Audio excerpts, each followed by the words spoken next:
Hey there, welcome to the Foodie Finesse, the channel where we learn how to make pescatarian, plant-based, and vegan-friendly recipes with all the flair. And on today's episode, we are making these ultimate, and I do mean ultimate, vegan nachos. This is the perfect recipe for anybody who's looking for something new to spice up their Meatless Monday, or anybody who's new to vegan eating and not sure how to make their food taste amazing. If you are ready to get started with this recipe, let's go.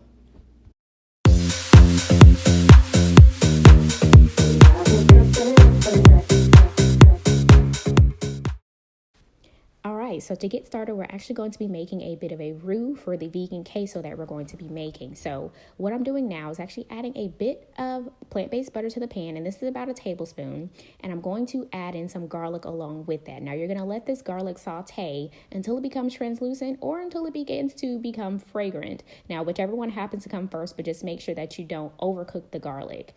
Now, after this, you want to add in some plant-based milk. Now, I am using the Ripple brand unsweetened original. Now, this happens to be my favorite because it comes as close as you possibly can come to regular dairy milk with it being plant-based and vegan, right? So you can use whichever milk you choose to. However, don't get a milk that is like a vanilla flavored or overly sweetened because it's going to alter the flavor of your roux.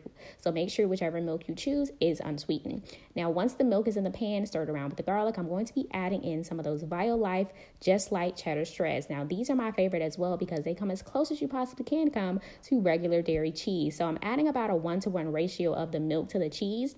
So in this pan, you see about a cup of milk to a cup of cheese. So however much roux you decide to make sure it's a 1-to-1 ratio, but I will include the detailed recipe in the description box below. So the roux will start to blend together and it will look a little something like this. So very similar to a regular roux or kind of like a cheese sauce, right? But by itself, this doesn't taste like much. I will warn you, it's just like a gumbo roux. By itself, it isn't as great, but once you add it to the dish, it adds an element of flavor that you don't want to miss out on. So once that's done, set it aside and we're going to start on the next process of our vegan queso. Now in this pan, you see some pre-boiled potatoes and carrots. Now I'm going to be adding some oil to this pan.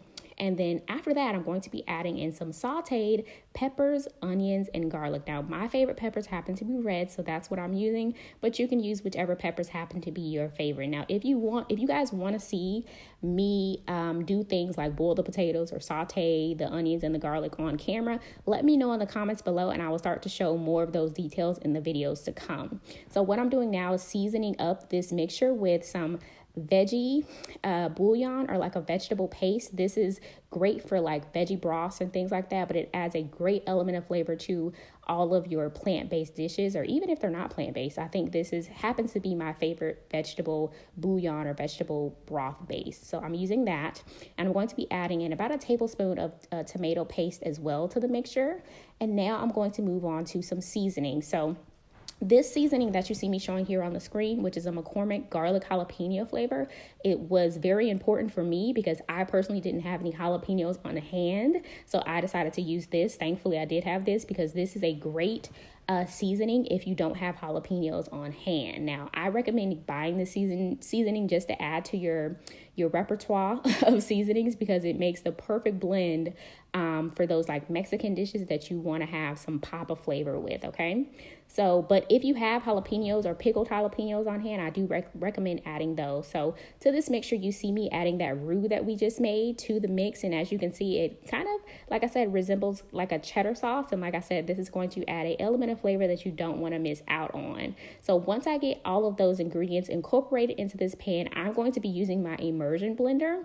But if you don't have one of these, that's okay. You can use a regular blender. Just make sure that the mixture is completely cooled down before you add it to the blender and begin to blend, or you can use a food processor. Whichever one you happen to have on hand will work just fine. But I like to use the immersion blender because I don't have to like mess up a whole nother dish or whatever. Like this happens to be one of my favorite kitchen appliances, this immersion blender. So you're going to blend that around for about a minute or two until it becomes sort of mixed, and then you're going to add in some water and also some nutritional yeast. Now, I'm using about a third cup of nutritional yeast because this is a very important ingredient because it happens to give you that cheese-like flavor that we all love when it comes to queso.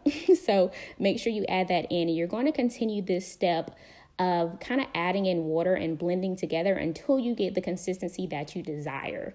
Now, I think I might have added anywhere between a cup to like a cup and a half of water. Like I used the same pot that I had the root in, and I just continued to add water to that as I felt I needed it. Now, you don't want to add all of the water at once because you don't want to you don't want your queso to be overly watery. So this is the consistency that it will turn out to once you slowly add the water, mix it up, slowly add the water, mix it up. Like once you continue doing those steps, it'll look a little something like this. Now, this is the point where you want to taste it to see if it's resembling that flavor or whichever flavor you're going for. So we all know how queso tastes, and I decided to add a blend of some more seasonings.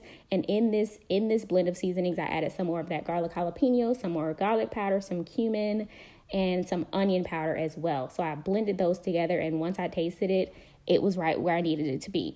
But like I said before, something that will literally take this queso to the next level is if you have some of those pickled jalapenos on hand and adding a bit of those to the mixture as you blend it up, and also some of that pickled jalapeno juice, it will take it to the next level, I guarantee you so. But if you don't have those on hand, the garlic jalapeno seasoning works just fine.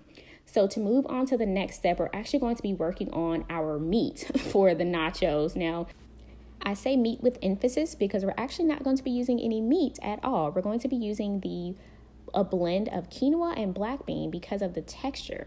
So what you see me doing here is actually adding a bit of onion and garlic to the pan, and I'm going to saute that around until it becomes translucent or until it becomes fragrant. You guys know the drill. So to this pan of onion and garlic, I'm going to be adding in my quinoa. Now, I decided to use quinoa simply because it adds that texture that we're used to with like a ground meat, right?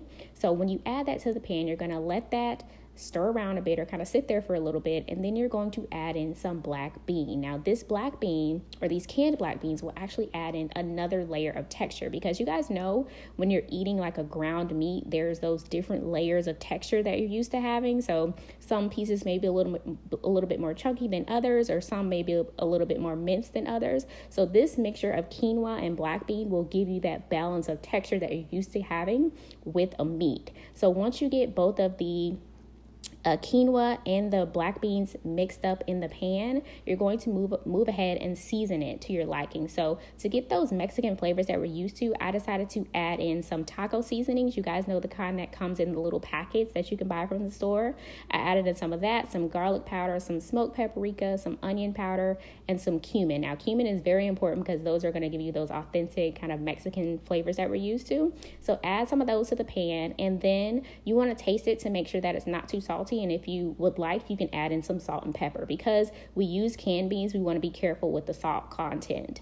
So once that's all done, it's time for the grand finale, and that is to plate these nachos. So on this plate, I just have some regular tortilla chips. You guys can use whichever tortillas happen to be your favorite, whether it's blue corn, white corn, whatever happens to be your favorite, use those. And I am loading my plate up with that meat mixture of quinoa and black bean. And the good thing about this is you can use as much as you want without the guilt.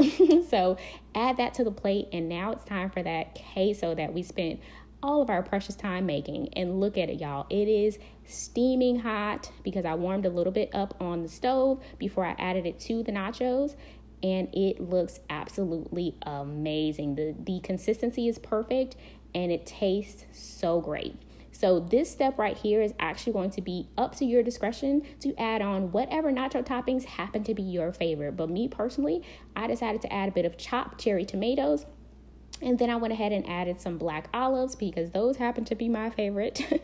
I know I'm a special case, like literally not very many people like olives, but I love them. So I decided to add some of those, and then I'm topping it off with some green onion and cilantro. Now this meal is so delicious, y'all. You can make all of the ingredients ahead of time and use this as a weekly meal prep if you desire.